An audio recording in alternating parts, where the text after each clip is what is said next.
Ochelli Effect is sponsored by WallStreetWindow.com and listeners like you. And now, the most underrated voice in all media, Chuck Ochelli. February 23, 2023. No, I'm not stuttering. It is Thursday, and the Ochelli Effect is indeed live. This is the show you were looking for. How do I know that? Because you found it, and if you weren't looking for it, I don't know what the hell you're doing with your computer or your phone, because it's hard to find unless you're looking for it, okay? I know we're out there. We're broadcasting 24/7, replaying the shows. We got 5 video channels, none of them called YouTube. But, you know, it is what it is. Podcasts galore going out to many, many different places. A whole bunch of places with audio podcasts, etc., etc. And yet, we are hard to find on the internet, supposedly. Anyway, I would say allegedly, but I don't want to wear out Jack's word. I know he uses it all the time, and you just heard Jack Blood. And proof positive that I do not control what my hosts say. Because if I did, I would have interrupted that show a couple of times on the JFK topic, okay? Anyway, if you don't know what I'm talking about, catch his podcast as well. And here we go. I will be live tomorrow night also.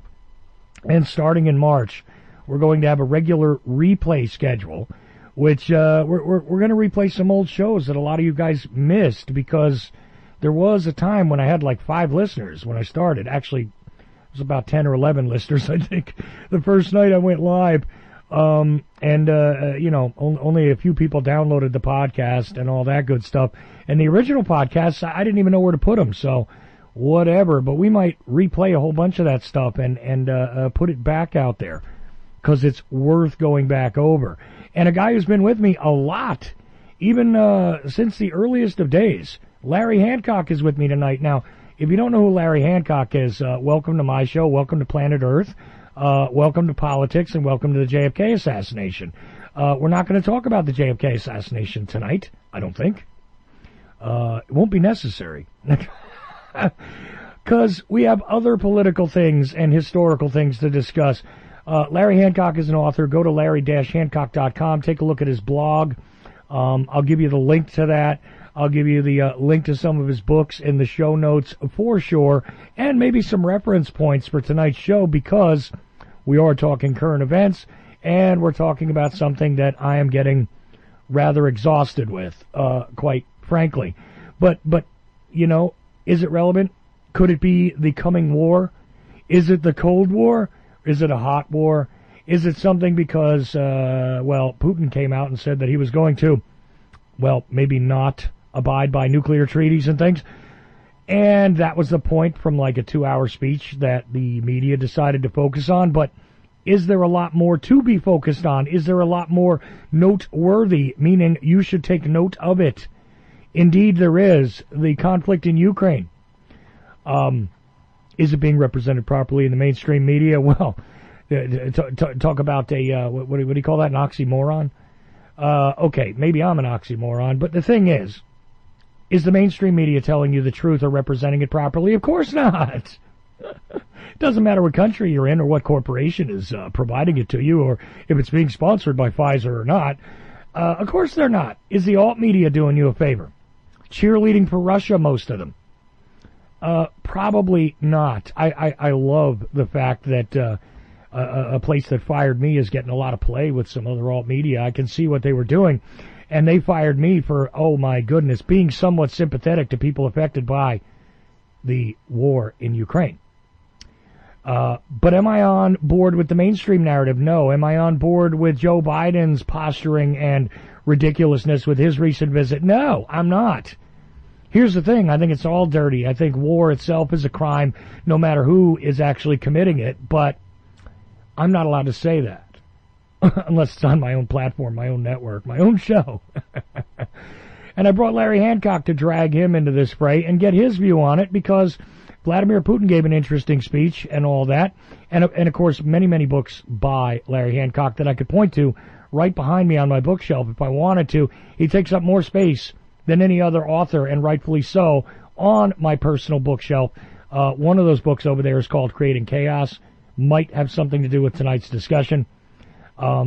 There's a lot of other books on there. Surprise Attack, Shadow Warfare, Well, let's see, The Awful Grace of God, Killing King.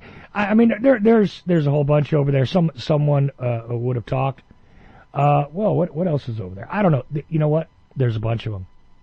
And you can check all that stuff out. I mean, you can get Larry's stuff on Amazon. I'll give you some other links too. To go get it, if you don't have it, you need it.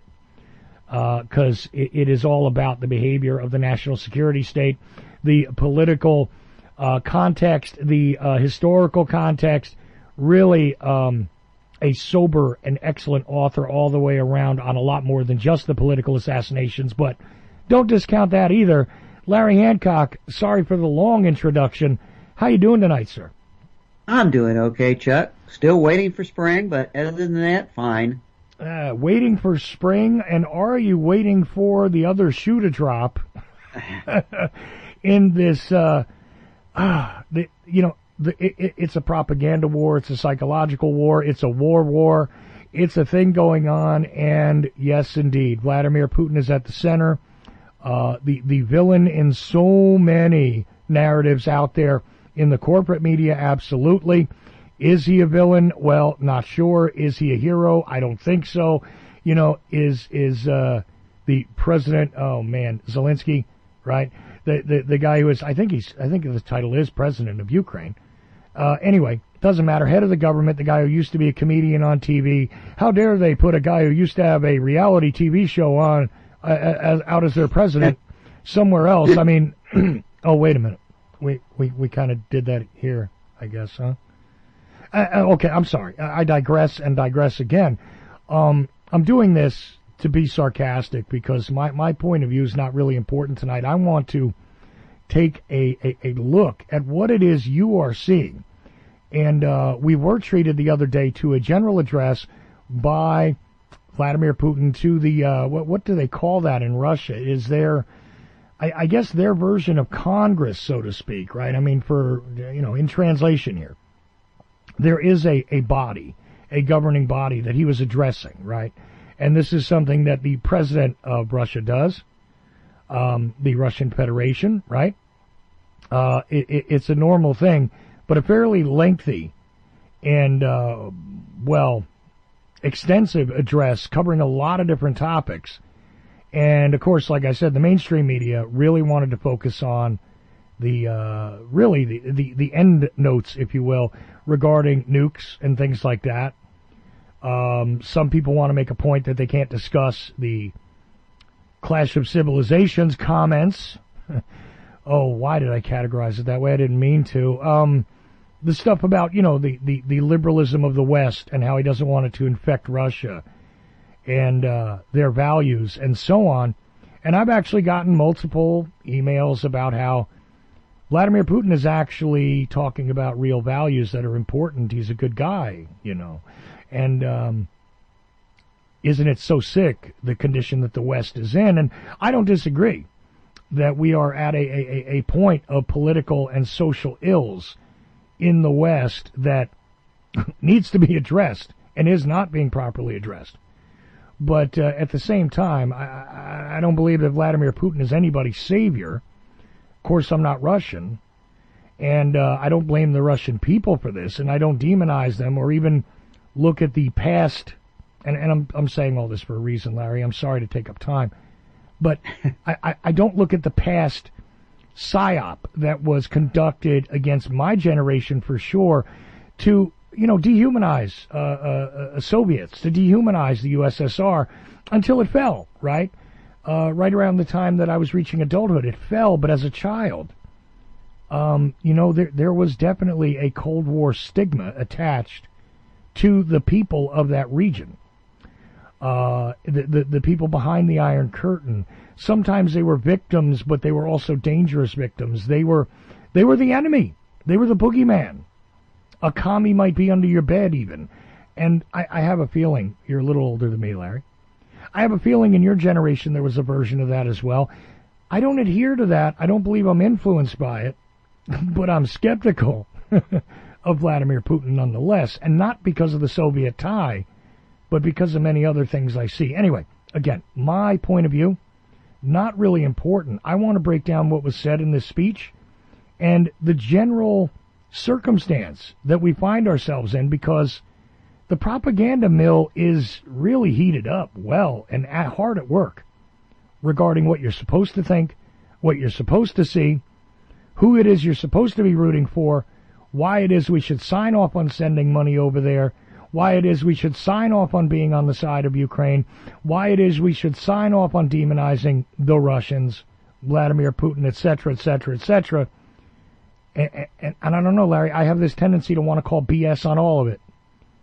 So I leave it to you to unpack, unravel, reveal for the audience. And is that a tall enough task, Larry? I was going to say, gosh, where to start? But I think one place to start is we are, especially the media in general, it's changing a little bit. I think we are probably too focused on Putin. And we're not focused on what has evolved. If I do see bits and pieces here of what is actually within Russia getting to be a very basic story. It comes from Putin's predecessor. I mean, Putin's predecessor has always been more radical than Putin in terms of what you referred to as a culture conflict, as Russians' moral prerogative, as Russia's sphere of influence. He was saying things that Putin only started to say in the last year or so. Right. And he was saying it before Putin came into office. If you look at the head of the Wagner Group, he is saying things that are far more radical than Putin was saying at the beginning, especially at the beginning of this so-called special operation. A year ago, Putin was talking about a special operation simply to protect Russian-speaking, Russian culturally oriented individuals in the breakaway areas of Ukraine. I mean, that was it. It's going to be a military operation. They're constantly being attacked. They're insecure. We need to come to their defense. And that's what it was. He wasn't talking, ethics and morals and religion and, Russia versus the West. It was a special military operation to protect what were essentially Russian citizens that had been kind of abandoned. And Chuck, there certainly we've seen that sort of thing before. I mean, that's the way Adolf Hitler started. And I'm, you need to face up to the fact that in the beginning it was, we need to protect the Russian speakers in this one little small section of Poland or this, Austria. Yeah, same line. No, let's conquer the world thing. And then as things evolved, it became a much broader mission. Well, and that's where we are now. If you look at his speech, right, it's a much broader mission against defending Russia against the West, which is what his predecessor was saying and what the head of Wagner is saying, that it is really and has always been a culture war, and now we need to bring that up front. Indeed. Now, let me push on you a little bit here, and I don't usually do this, Larry, but I have to. Here's the thing. I want to know from your point of view if this is, typical, let's say, in historical context, because often what I see, and I don't like going straight to Hitler. I didn't like even hearing you just do it, okay? Because, there's a lot there to unpack, and there's a lot of controversy over going straight to that. I would not readily jump to comparing Vladimir Putin to Hitler. However, I would. See, there's a disconnect right there. Yeah, there's Absolutely. A serious disconnect. Now, but here's the reason why I don't jump straight to him, because I don't think Hitler's special. I don't think Putin is special. I think that from what I observe, okay, and it doesn't matter if we're talking about Roman history, or we're talking about American history, or we're talking about, it's irrelevant. Any history of a long-standing nation, and I don't even mean a tremendously long-standing nation. It could only be 100 years that a nation is a nation. The nation of Italy, for instance, has not actually existed as a nation all that long. Okay, studying Italian history, so on and so forth. Okay. What I often see is that consent of the people is often built by a variety of types of leaders, okay? Whether they're socialist or they're fascist or they're allegedly democratic or they are indeed democratic or they are populist or they are, social engineers of one type or another. It's almost irrelevant as well what the ism is, what the philosophy is. Often, what is seized upon, this is very typical, is, look, you've been victimized, you have been oppressed. The oppressor is clearly not me. I'm using a generic here for the leader, right? The oppressor is not me. The oppressor is someone else.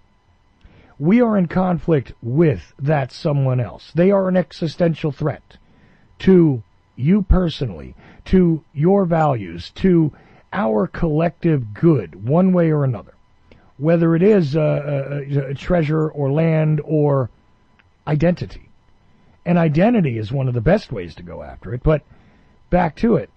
It's at stake here because it is under attack. They are seeking to undermine it. They are seeking to destroy it. They are seeking to go to war. They are seeking to murder us. They are seeking to destroy us. This basic principle is universal. It doesn't matter what language it is. It doesn't matter what the opposition is. It doesn't matter how real the existential threat is or is not. Indeed, it is the most popular way to get the consent and participation of the people, so to speak, in whatever national organization you have. And so to me, this just seems like, well, this is what Putin is doing. Now, whether it's a real threat or it is one that is simply encouraged by the religiosity which is most popular or most powerful in said society, or it is just the consensus by earlier propaganda, or it is a continuation of somebody else's plan from earlier, it's almost irrelevant because it is the same methodology that you just can't escape it. Anytime there is a need to get the consent and participation of the people, well, see, Chuck, that's right? That's where I would dissent. I absolutely agree with you in that general statement. Okay. Where I disagree is I don't think this is in line with standard practice. Okay. Because to me, and the reason I referred to Hitler is Hitler did not ask, nor did he try to muster popular consent in his first very limited military actions. Neither did Putin. Putin didn't wage a PR campaign to build a huge Russian popular pressure to move against Ukraine. He just gave the order, and the forces moved. And if you recall, the forces that moved, up until the day they moved, Putin was saying, there's no need for war. There's a security issue for these poor folks in eastern Ukraine, but we're not going to invade. These are military maneuvers for months, right up before. So he wasn't building any consent, and then he threw the switch, and we found out that many of the troops deployed into Ukraine didn't know that they were in Ukraine. They still thought that they were in military maneuvers inside Russia. So the reason I'm disconnecting this from the way that things normally work, as you say, is I do not see that consent process. What I see is actually, and the reason I made the reference to Hitler is a very autocratic, we're doing this, and then after he gets himself immersed into it, the other part of the story evolves. Putin's speech that we heard this week was not at all like the talks that he was giving during the first period of special military operation, which was supposed to be over in days. Now he does. Now that he's gone through 2 mobilizations into a third mobilization, they've emptied the prisons. Now he has to work on building consent and staying in power, quite frankly. because he's got some contenders. So the reason I pulled it out is, A, I agree with you about the way the world works, but B, I think this is really a bit of an inception with a leader who makes a decision, commits his military into a large-scale operation, and then has to build support for it. Okay. Well, that's why I laid it out, because I think it's worthy of mention that this is not atypical. This isn't some shocker in my mind, but what you're saying is equally true. Now, I would say that there was a propaganda campaign and a PR campaign well ahead of this, not specifically about Ukraine. I think that there was an effort, okay, to build popular sympathy, which was successfully done, and I talked about it with you before, where, look, this guy is on the right side of things among a certain group of people, right? They would see the very conservative, generally conservative, social issue. Don't bring your poison to us, right? Don't bring your corruption to us. Now, I'm not saying that that's valid or invalid. All I'm saying is that he built sympathy among those people. And now, because people are so untrusting, and they rightfully so, of Western media, the opposition is almost reflexively to think that he's on the right side of things. He's also saying some of the very popular things among those that believe that, society and especially Western culture has become so corrupt and diseased and far afield from what should be regarding values, regarding ethical considerations, that he's literally like a champion of, ethics, a champion of returning to proper value systems, things like this. And I think that he found sympathetic ears there among people who, would sympathize with that notion. They want. I think you're totally right, and I think to me, it went through three stages. Okay. The first is his first position was not against Ukraine, as you said. It wasn't necessarily even against it was against NATO. Mm-hmm. Literally against NATO and NATO / NGOs, the Western institutions, these insidious folks that were trying to put their tentacles, NATO is kind of like the public face of it, but, along with them are all of their commercial establishment. That was the first villain.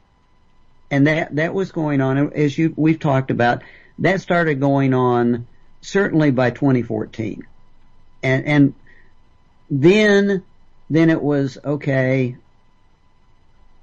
we have a very particular problem with, they haven't managed to get their tentacles into Russia. I've stopped that. We did a great job of that, but they're still putting their tentacles in, and NATO is going to be using Ukraine against us. Okay, second generation. But then we talked about the fact, I think you've outlined the message that he's using quite well, but it's the message that his people actually learned in their psychological warfare against the West. What memes would work, what themes would work on the internet, what social networking, where do you get people to jump on the bandwagon? What do you say to get people in the West to jump on your bandwagon? Right. And if you look at it, he's the morality, the sexual orientation, the purity of the family are all things that they found to be very successful in working within the political campaign that they wanted to support in the last, previous election. Mm-hmm. Now, they found a space for that, and now he's speaking to that space, to his own people and to us, and it's resonating. And he knows exactly where it's going to resonate because they already trialed it. Right. Right. I mean, literally, this is already, it's now well placed, right? The research has already been done, so you know how this is going to resonate. Now, what I find fascinating is that, again, just like all things anymore, politically or socially or whatever, there is a giant Rorschach test that goes on. You know, regardless of what is spoken or what is actually done, the interpretation absolutely shifts the character of the thing. His speech, interesting. Like I said, they only really seized upon his whole discussion about, well, you know what, the nuclear thing, right? Again, you know, he's going to withdraw from agreements, right? And okay, let's get into the fear porn aspect of that, and let's sell that in the West. Look at how dangerous he is because of that. I think it misses the entire, I don't know, hour and 50 other minutes of the speech. You know, there's a whole lot more there. Oh, absolutely. Yeah. So, yes. Total agreement. So talk to me about the overall. I mean, there's an overall message here, yes. But I mean, are there other specific, honestly, more imperative points in that speech that are made aside from that? Because I think that was almost just a tactical announcement. I think some of these other things are. I think the whole thing is tactical, as these speeches are. But go ahead. Yeah, I think that, quite frankly, is more of a throwaway. Mm-hmm. I mean, you're absolutely right, and I don't. It's like it continually is trotted out as the elephant in the room, right. But it's not the elephant in the room. The elephant in the room is that he is now trying to rally a nation around a reason to enter into an unending military struggle. The fact that, you know, what was supposed to be a special military operation that would take days, or perhaps, you know, long enough to stabilize the borders and put in Russian troops and make sure that the secessionist provinces in Ukraine couldn't be threatened. You know, how long can that take? Well, they haven't even gotten to the borders yet. So now he's got to step back from that, and it's a year. And how could the strongest or second strongest land-based military on the planet be in a position where now it's embroiled in trench warfare? How could that even happen? You don't want people asking those questions, but somehow he's got to get his nation to commit to essentially a war without end, and a war with no stated endpoint. And so how do you do that? And he has to fall back on making it a crusade. He has to make it much bigger than Russia is under threat. It's not that we have to defend our Russian speakers in Ukraine. It's that we have to defend the nation. We are under threat. It's an what was a special military operation is now an existential threat to the nation. How does that happen to something that's supposed to be as strong as the Russian nation in 1 year? How could that possibly happen? So that's the rest of the hour and a half rest of his speech is trying to convince the population to keep going forward. I mean, he's going to commit them whether they want, but they need to keep going along and step in march and return to a much more structured, much less open system, to a 5-year plan, whatever is necessary. So that's the real story. And that gets very little mention, as you say, that he is committing the Russian nation not to a Cold War, for heaven's sakes, but a hot war. Mm-hmm. To reorient manufacturing, reorient science, to stand still when he does the next mobilization includes the full-time students in the technical and engineering colleges from Moscow. They're going to be putting up with a lot. He needs to have them convinced that this is necessary, not just something good to do, but a survival thing. So that's where he starts introducing the culture warfare aspects that you talked about, which is, strangely enough, the way his predecessor has been talking for some time, the way the guy who heads Wagner, who whose name I can never pronounce correctly, so I avoid it, talks about all the time. They're talking about something much more deadly and much more brutal, and they're talking about unrestrained warfare. At least he's just talking about continual warfare. Did that make...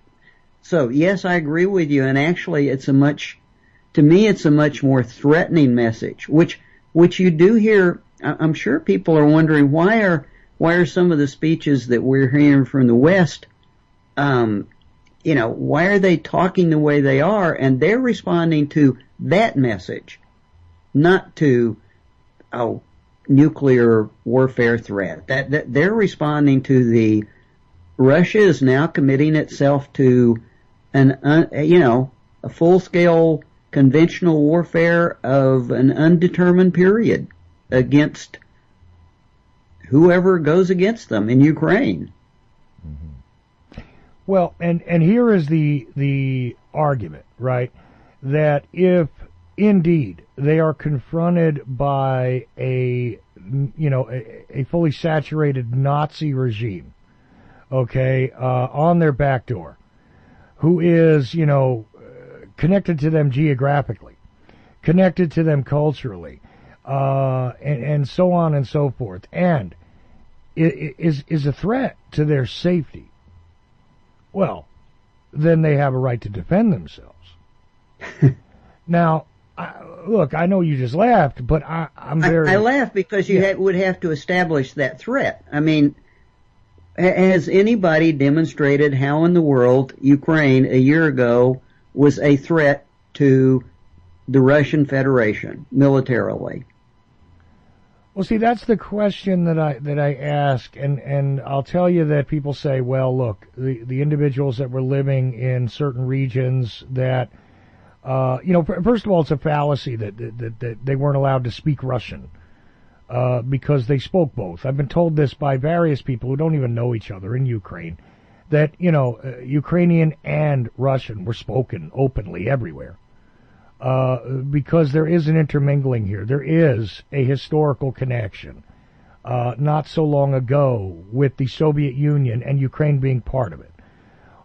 Indeed, there was certainly a real Nazi-type group, and indeed the West might have interfered there in various ways. I mean, what, I'm supposed to be shocked over that? I don't think so. But was there an existential threat to Russia? Was there a real threat? Well, they just say, no, it's these people that were living in these regions. They were being abused and, terrorized, just based on who they were. And that's as far as that seems to go. I mean, and the argument about Crimea and reacquiring that. Well, that was, because that's what the people in Crimea wanted, and that's the way it was advertised. Come to find out, maybe that's not so true. But it is what it is now. And in furtherance of the whole thing, it's just very interesting to me. What was the existential threat to the Russian Federation? And Chuck, were there not? I realize, as you pointed out, sometimes I get lost in time and space, but let's say that there was a real threat to those folks. Okay. And in truth, they did succeed, and there was continuing military exchanges. Okay. Mm-hmm. What about some of the solutions that we used to talk about that Russia, as a world power, could have taken to the UN? What about a real demilitarized zone enforced by, the United Nations? What about peacekeepers? What about, if it was just about Luhansk and Donetsk, were there not some alternatives? Because if their rights were being violated, are there no, why wasn't there a public relations campaign to support them, rather than what we do know, which had occurred, was a constant and ongoing transfer of covert Russian military personnel to go in and fight on their side. Now, I won't even argue that they had some legitimate complaints or whatever, but none of that represents an existential threat to Russia, and there could have been other alternatives that they didn't even attempt to pursue as advocates for those regions. Now, maybe nobody else did either, but there were peace accords that were signed, and Russia signed the peace accords, just like Ukraine did. And so either party could have, called for help, but none of that happened. Mm-hmm. So I don't want to be naive and put forth that there is not an issue there, but I don't see how in the world it was an existential military threat issue for Russia, which should have led them into an ongoing full-scale war, which is,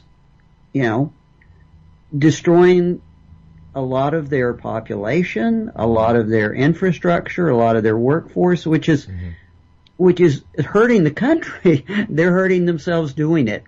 Well, right now, in this speech, in all fairness, and I'm dealing with it with a translation, right? So I don't speak Russian. I don't understand Russian. Very little, right?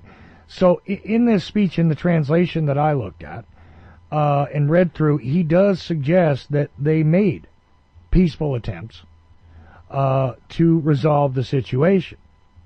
And I think at some point he says that they made all peaceful attempts they could. Now, I'm not certain of that. I'm not certain of the characterization there, but I am certain that he suggests that he made peaceful attempts to resolve that circumstance, and it went unheard. It went unanswered by, he characterizes the government in Kiev or Kyiv, depending on who you're listening to. And he says basically they ignored it. They continued to aggressively assault these people. And if that is the case, and he took action, I still ask the question, is this the appropriate reaction if that is indeed the case? Now, look, again, I don't want to muddle your presentation here with my opinion too much. I'm just asking the question. What are your thoughts on that part of the speech? Because I know you read it too, right? Yeah. Well, I guess my thought is I might be more amenable to that if you and I, if I had not done the research for Creating Chaos, if we had not talked about the actual Russian activities in Crimea and the Ukraine from 2014 on in terms of a military sense, if I wasn't aware of that level of detail, I'd probably be persuaded. Or at least consider it. But knowing the level of military detail I do, I see no evidence I see a lot of evidence of covert military and overt military engagement. I mean, when the man sent in 4 brigades of tank forces to waste the Ukrainian army in the east back then, and when asked about it, said, well, those people are all on vacation, the Russian troops, by the way. That I have problems with those things, but let's ramp it up a bit. And so he took it up with Kiev, and he's trying to be a protector for the Russians and the Russian speakers in the East. And he took it up to Kiev, and they wouldn't answer. Where else did he take it? Did he take it to the UN? Did he take it to the world community and lay out a case and ask for sanctions against Kiev for the brutality that they're demonstrating? I don't recall anything on the international scene that would have indicated that he tried to escalate it with other solutions other than military. Do you recall anything? Because I spent a lot of time looking at it, and I certainly don't recall anything other than military action. Well, I'm thinking back. I can't recall it either. I can say that, look, simply because I don't recall it or it didn't come out in, international news doesn't mean that it didn't happen. Because underreporting or non-reporting of something like that is a possibility.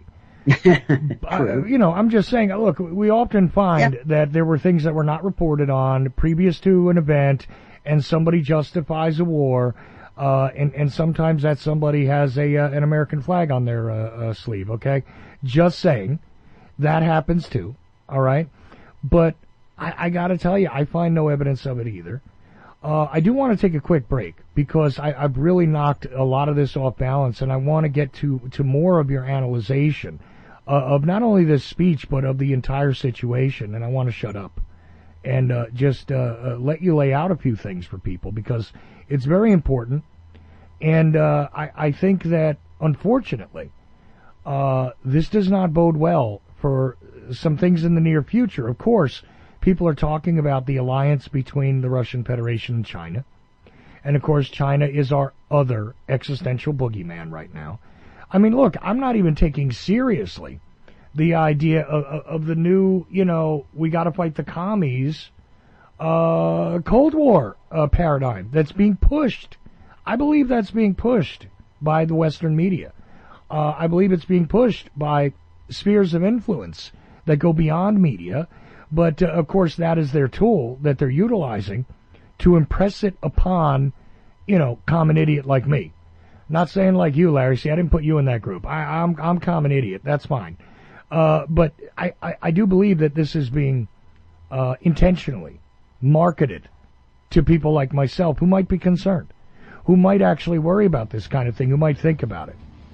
Anyway, we're going to think about the entirety of the situation a little more and put it in context a lot more with my guest Larry Hancock on the Ochelli effect. It might be a slightly shorter show tonight, but there's going to be a lot of info and analysis to be had. Stick around, guys.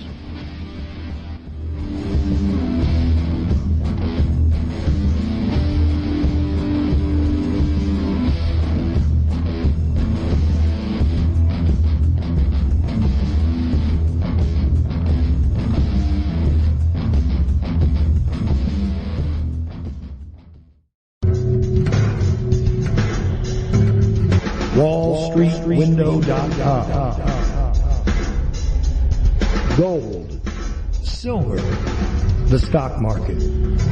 WallStreetWindow.com. Perhaps you're invested deeply. Perhaps you're not in deep enough. Maybe you're thinking about getting started.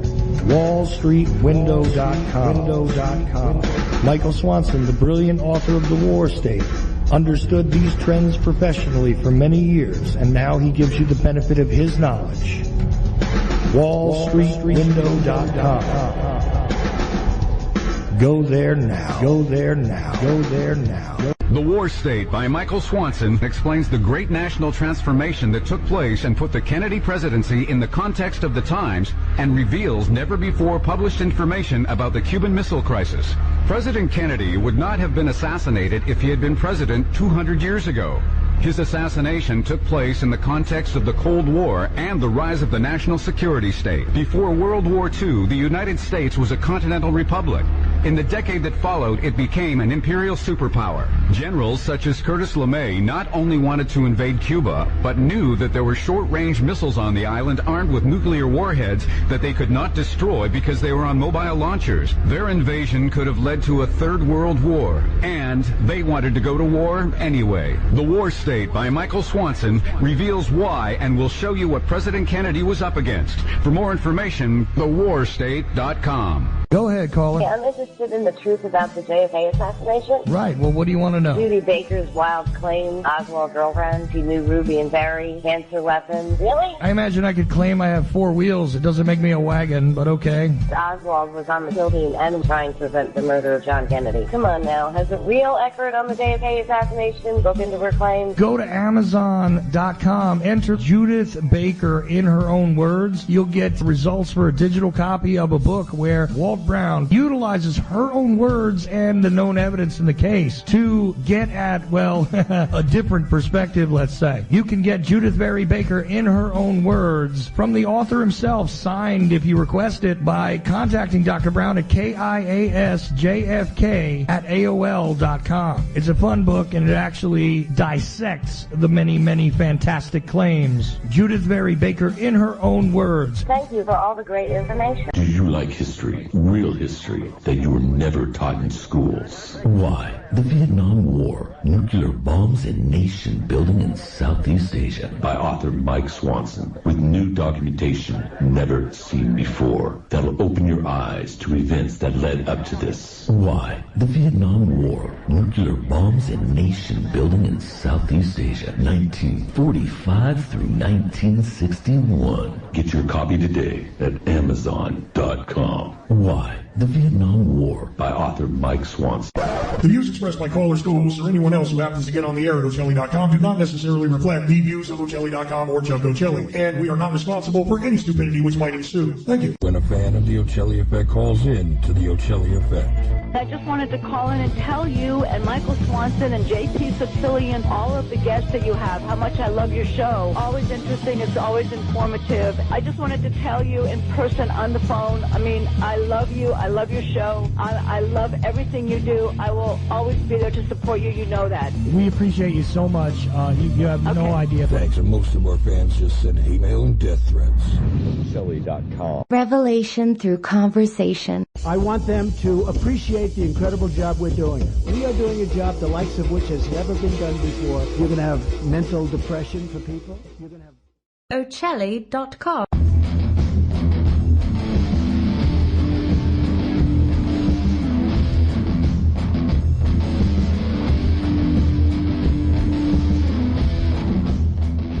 Second segment of the Ochelli Effect begins now at Ochelli.com, and glad to have you along with us and our guest, Larry Hancock. We have discussed the international community's view of the recent speech by Russian leader Vladimir Putin, and of course the conflict in Ukraine, unavoidable in that discussion. Although I would say that speech is a great deal more in focus for the domestic audience, obviously. Despite the fact that there were many signals intentionally planted, I think, there for the international community to seize upon. But again, go to larry-hancock.com, take a look at the many, many books he's written, his blog. I know he's touched upon this in his blog before, maybe not this specific thing, but who knows, coming soon, so go and check it out. But again, I want to shut up a lot more here during this segment and get the rest of what we should be seeing from this very interesting speech, because I gotta say, look, I could comment on the ridiculous rhetoric coming from President Joe Biden's mouth, right? The cheerleading, the excited utterance, okay, that went on with Poland, and suddenly we're very, very concerned about how we stand with the Polish people. Now look, I'm not trying to make a joke out of anything here, but you know, the actions by NATO in the past might have provoked some of what we see here that is now being signaled by Vladimir Putin. Indeed. But does it account for all of it? And does it account for what he's feeding to his domestic audience? Because that is really the focus of that speech that was given. I'll give you guys the link to that speech in tonight's show notes, and I'll try and get it over to the chat room at Ochelli.com. But mainly, I want to get Larry Hancock's take on it as best we can. Because again, Larry, I don't think you speak Russian, do you? I do not. Okay, so you're working with a translation like I am, but I found some striking words in there. And you and I talked about the Wagner Group, and the Wagner Group talking about the leader. Again, I won't make an attempt at his name either. But, you know, here we go. He's talking about treason and traitorous notions. Funny thing, Vladimir Putin used the word traitor and talked about traitors and people that worked outside of the Russian sphere of influence who are Russian and how they're paying a price for it now, economically, politically, etc., directly oligarchs losing some of their wealth. But there's a lot more to that story, and the majority of this 2-hour-long speech that Putin gave was directed at the domestic audience, the Russian people, so and Russian leadership, and et cetera, et cetera. So I just turn it over to you to tell us what was contained in there, because, well, quite frankly, I don't think anybody else is talking about it. So yeah. Go ahead. I think your point earlier was right on, Chuck, that our media tends to react to, you know, what was there about us and focus on the nuclear aspect. that speech as a whole, in toto, was essentially an address to the Russian people. He's not going to do something stupid and really dive into the special military operation that turned out not to be what it was expected to be and not to succeed like it was expected to. So he would have liked to address that on the anniversary, but instead he's got to tell his nation that they are literally, quite frankly, now at war, existentially with the West, and that they are going to be living in a wartime regime. Now, this is kind of a difficult task for anybody, because you're essentially saying, okay, nobody overtly attacked us. We have not, no forces have invaded us. This is that's not happened, but you are at war, and we're going to expect you to behave as if you were. If you show any sympathy or act in any way supportive of those who we're facing off against, which quite frankly is the West, people that a large part of Russia have been buying products from and going on vacations in and really linked to socially or culturally, that's off limits now. Those we're at war with them, and you need to pay attention to that, because if you say the wrong thing at the wrong time, you'll be considered to be a traitor. Well, and by the way, just for the record, I think you and I would both agree that there is a tremendous valley of distance, a tremendous divide between how we might view the Russian leadership and the Russian people. I mean, even in the days when I was being taught, when I was being drilled with the idea, I believe, in school and in the media and in political circles and so on and so forth, that, the Soviet Union as a whole was this giant, evil thing. I always thought that there was a tremendous separation between the people and the actions of the government and the actions of their agencies, right? So I always thought that I wouldn't want to judge the Russian people based on what it is the government or the leaders did. As I hope, although I know it's not always true, as I hope that the world does not necessarily judge, all Americans based on what our government has done allegedly in our name. A similar thing, right? So I would say there's a separation there. I just wanted to note that, Larry. I'm sorry. I didn't want to interrupt, but I think it's important to note that as we go forward here, because this is about Putin addressing the people, not necessarily the people being wholly responsible for this, even in my mind. So, go ahead. Yeah, and he's trying to set, and he's got to condition them. I mean, the Russian nation, the individual people they abandoned the Soviet Union, they abandoned communism, they abandoned the kind of restrictions that there were. They really, for a number of years, they considered themselves to have a free press. They considered, free speech. They reached out to the West. The West was not considered to be evil any longer, as you're saying. That's gone. That's the past, right. And that's the Russian people as a whole thought that was fine, and they were good with it. And now he's having to adjust them to those rules are no longer in play. You no longer have those options, whatever you might think. And I've seen a lot of interviews and quotes, whatever you might have thought, these are the new rules of the game. And we have an example of a young married couple talking about a Russian defeat in a restaurant, being arrested because someone at the next table reported them to the police. That's what you expected under the Soviet regime. That's the kind of control that existed, and Putin, if he's mobilizing his nation for a kind of an unending war, he's laying down these rules. So that's a large part of his address is to reset from where they were a year ago, where quite frankly, we have the surveys. A year ago, the Russian population didn't think Russia was going to war. They didn't think, nobody thought this was going to happen. So this is a shock. That's why so many of them left quickly. So yeah, he's got a major reorientation to do. And he had to be very hard-nosed about it, and that's where, when he introduces the word traitor, I mean, he's telling them how much the game has changed.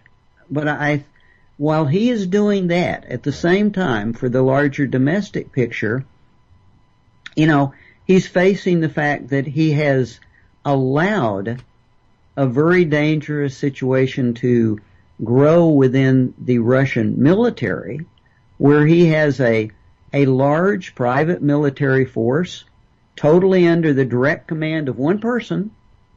No command infrastructure, there's one guy calling the shots about where they go and where they fight. And that guy had some success, interestingly enough, because he was close to Putin. Everybody thought he was tied to Putin, and so for the first months of this conflict, he was getting all the ammunition, all the transport, all the infrastructure he wanted, and his people were having some success. The Wagner Group was having some success. Right. They have stalled out. They're not getting the same level of support, and he's very upset with it. And now this fellow is referring to the entire Russian regular military as traitors. And he's actually, and he's publicizing this. Who would imagine a year ago that you had got to have the Wagner Group on its official internet political channel showing pictures of its troops taking machine gun practice with the commanders of the Russian armies pictures being on the targets? That in itself would have to be considered treason, but that's not the kind of treason Putin is talking about. It's the kind of treason the guy who was once considered to be his number one guy is talking about. So you got multiple people talking about treason. This is a very dangerous situation. And what about the Russian military? Chuck, I've got to point out, one of the questions that we're constantly asked is, how in the world can this war end? Well, I have to ask everyone to think, how did World War I end? What was the crux? What took Russia out of Imperial Russia out of World War I? It was revolts within its military structure.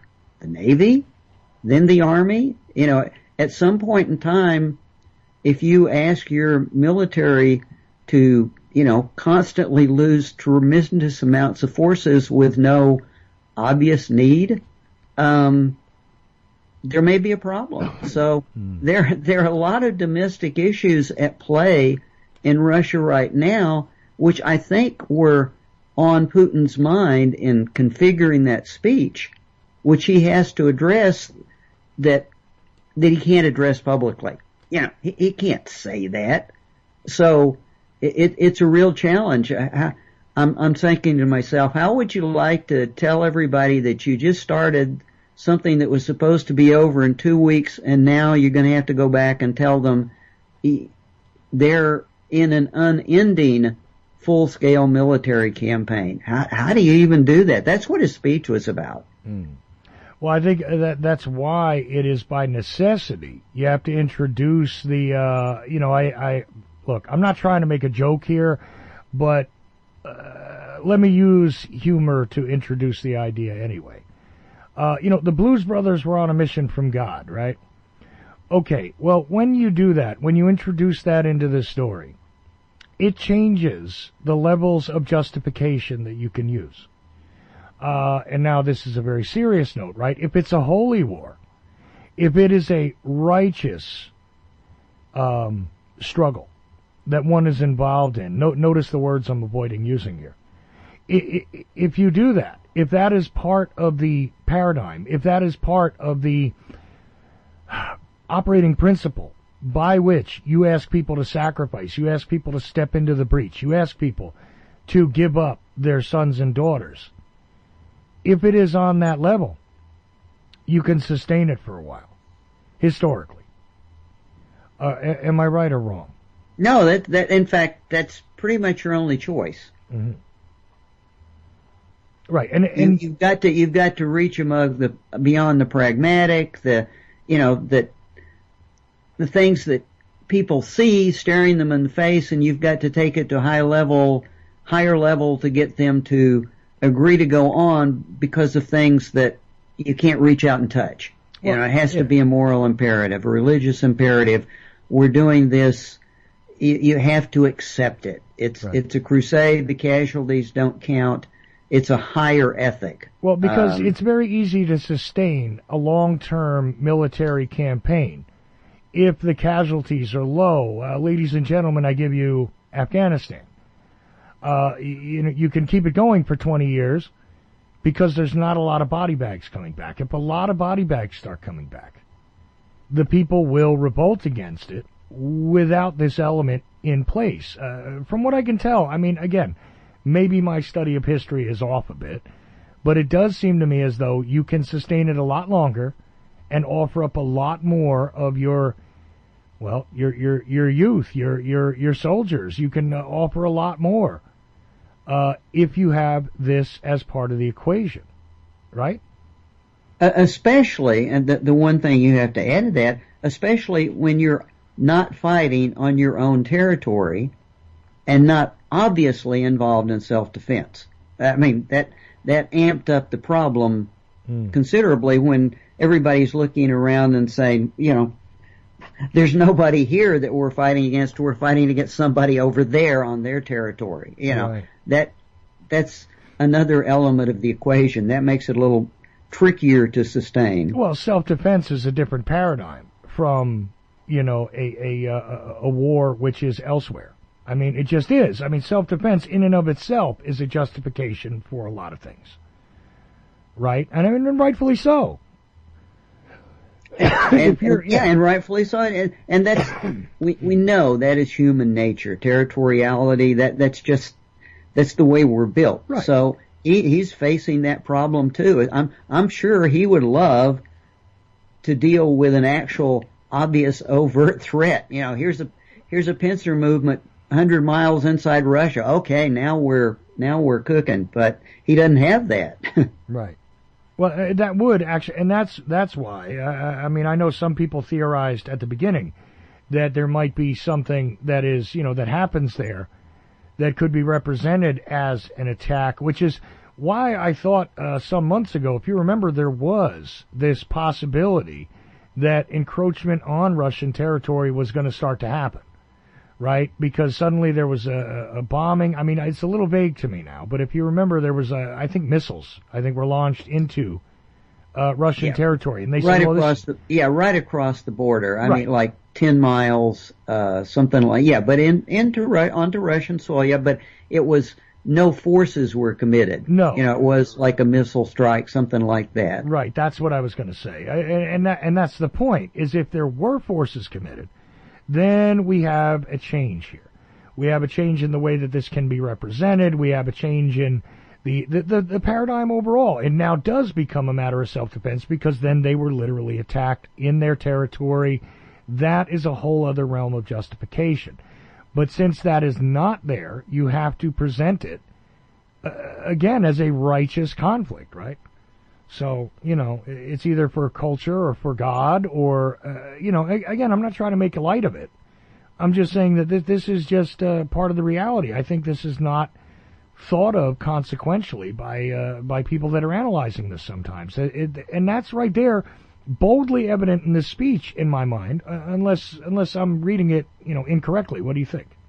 It is. It's just that people aren't covering most of the mainstream media, bits and pieces. I mean, there's some analysis that you'll find, but the news stories, the only element of the news story that got covered was the nuclear agreement, weapons agreement.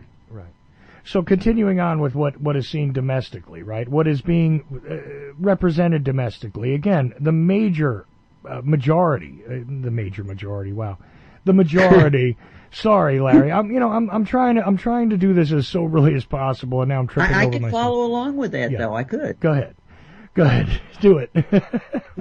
No, I mean, when you say major majority, I know what you're saying. I got it. The majority. All right. Well, anyway, the majority of the speech is dedicated to presenting this idea, to reinforcing previously, released statements, and to back up everything that he said up to this point. which would be the standard operating procedure of anybody who is now engaged in a military campaign, regardless of the purpose or the character of it. You would expect this, right? And that's the other thing, is no talk of exactly how this is going to end. There is talk of this is going to continue on. Now, we have the idea that this special military operation is not going to be of a limited or a really short window of time. It's not going to be over a short period of time at all. And he's saying that too, which I also found surprising. Kind of preparing, I think, the population again for, well, there will be more losses, there will be more time, there will be more of this going on. Do you think, and he even went as far as to say, Russian industry must be reconfigured to support the needs of the military in this combat. So we're going to, we're refocusing resources, we're refocusing industry, rather than building a new wave of consumer.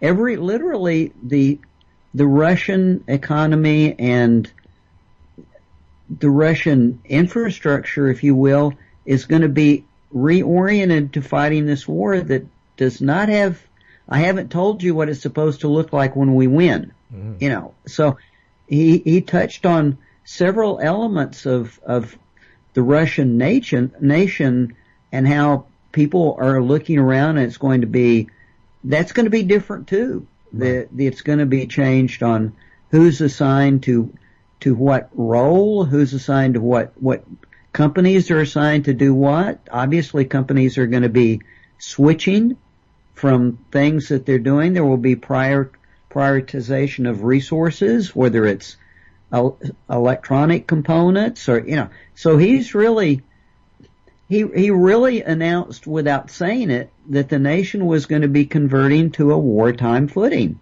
Right. And that's a big deal without any really lead in. And obviously, as you're saying, he doesn't want people to stop and think about that. He wants them to immediately jump to to a higher ground. Well, of course we have to do this and, suck it up. Well, am I but going what he too announced far? was far more than the progress of the special military operation. Well, right, and I'm wondering something else, and this is really the last big, nasty question I have for you, okay? Because I read into things maybe too much sometimes. And I'm saying to myself, look, does a reorientation of the whole of Russian society become necessary if we're just talking about Ukraine and a special operation? If we're talking about war and he doesn't want to call it a war, still, we're talking about a place the size of Texas, right? Regardless of how much funding is being given or support from NATO or so on and so forth. This change of the entirety of the Russian orientation, to put the nation on a war footing, this suggests to me that this is not the last conflict or the last theater. And this suggests to me that, that he's leaving it open for more to come. Now, maybe this is my old prejudice now beginning to creep up on me. But that's how I take it. Now, do you think I'm going too far? Do you think that that's in there somewhere? Or do you think that that's just a fairly logical possibility or some other answer you have for that? Well, I think that really implies two things. First of all, he has reserved for himself the decision on what happens next. There's not going to be, if he feels it's necessary to take Moldavia to protect Transnistria, he will do it. There won't be any discussion. Everything now is a military decision, right? We just put the country on a military footing. So, they're not economic decisions. They're not political. It's military decision that he's going to make. So he's reserved. This has given him the right to reserve a lot of power in a broad base. But the other thing it really does is part of that speech talked about the fact that it was going to be an expectation that those who had large amounts of wealth, let's talk oligarchs, would either voluntarily help the state, okay, or that they would be taxed in such a fashion because they could support what the state is doing. I mean, I think maybe you want to talk about this as statism, but the point is that he is literally busting the chops of a class of very wealthy people that he created in the first place. And he is, to some extent, before he might have been just taking a percentage out of what they were getting, as he converted the Soviet Union into a capitalist economy. Now he's taking it back.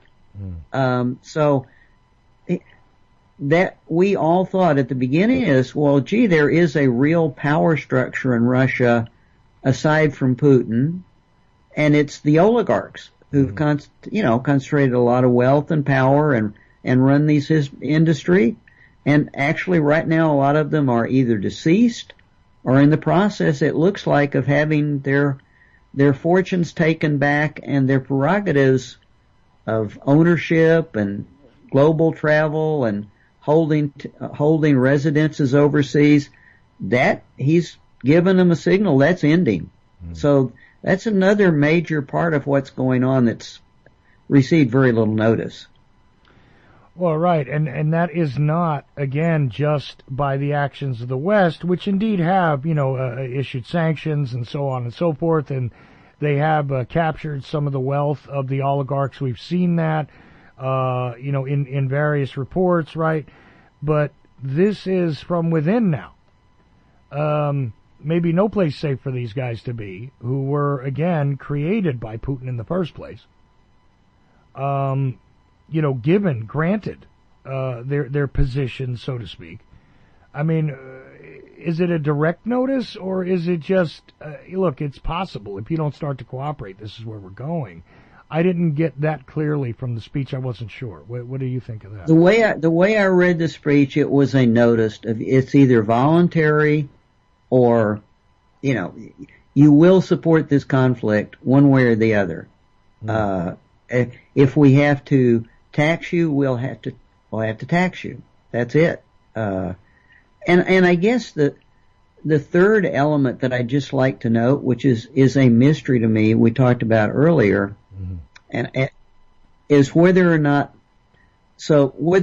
any potential conflict power conflict between the Putin and the oligarchs is being handled by Putin. I mean, that's pretty clear. Whether or not there's a real conflict between him and the Wagner Group, or whether Putin has decided he's actually going to use the Wagner Group as a private military force to control the Russian military, which we have seen before in different times and places.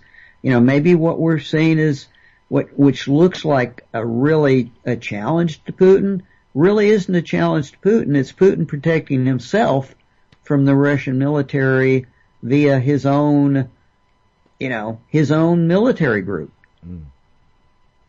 Well, and then again, the strategic use of weaponizing and then burning an asset is always possible too. Where, look, you know what? They're in there, they're in power, they've had success. Well, now maybe they suffer some losses. Just because, look, that is the nature of war after all. And these guys are definitely ready to do that voluntarily. So, maybe it just works out in the end. I mean, absolutely. I'm theorizing here. Clearly, I'm speculating, on that. There's a dynamic there that we don't understand, but it's a dynamic that didn't exist before. Right. So the dynamic that we thought was domestic inside Russia, which was Putin/oligarchs, which is operating dynamic in their economy as it was 12 months ago, is not what it is now. There's a new dynamic between he and Wagner, whatever that might be. Right. So in closing, Larry, because I know I kept you a little longer than I usually do, but I really appreciate you taking the extra time. What is it? Is there anything we missed here that we should have covered that again was not covered. I mean, look, you could easily parrot the stuff that's being said out there and cover this in a very typical way, or we could go the alt media way and, just talk about, ooh, isn't it terrible that the Western media treats Putin so bad, and that's that. We could do that. We could do that, but I'm not doing either one. So what else is rarefied? Because that's what I love talking to you about, is the rarefied information, the things that can be gleaned and observed and understood from what is being projected, certainly, and sometimes what is covert, what is overt, and what is being conducted among many spheres of influence, both politically, militarily, and, of course, in the intelligence communities, which is a serious, strong point, a strong suit for you, so to speak. But, Larry-Hancock.com, go there, and I recommend everyone to Larry Hancock's books, period. So I'll give you links to a few. Creating Chaos will definitely be in the link tonight. Seems like we've had to cover that book a whole lot more. I mean, the only thing we've talked about more maybe is the JFK assassination, you and I, but nonetheless, this has become necessary. So I would say the one thing that stands out, Chuck, to me that we really didn't talk about, there's another dynamic in play here, and somewhere down the road it's going to be the China-Russia dynamic. Everybody's talking about China, U.S., there's something really going on long term between China and Russia, and how that's going to play. Well, indeed. And I mean, look, it's not just because, well, gee, after all, Russia was part of was the center of the communist world, and today the center of the communist world is China, so obvious, right? No, I don't think that's it. I think that there's a great more at play here. I think that the only consistency, though, is that they are both still, regardless of what some people think, adversarial to, well, us. That's the only consistency. Whether you like it or not, or whether you think somebody's a hero, or, the Chinese are just misunderstood and they don't really oppress their own people or anything like that. And hey, look, I'm being facetious there. That's not me. That's a long-term dynamic. That's the only, not that we could discuss it now, but it's, as you say, they share something, but if you start looking at their economies as compared to each other, their territory, it becomes and they're on the same continent, right? Right. It becomes a very interesting dynamic in terms of, competition, territory, economies.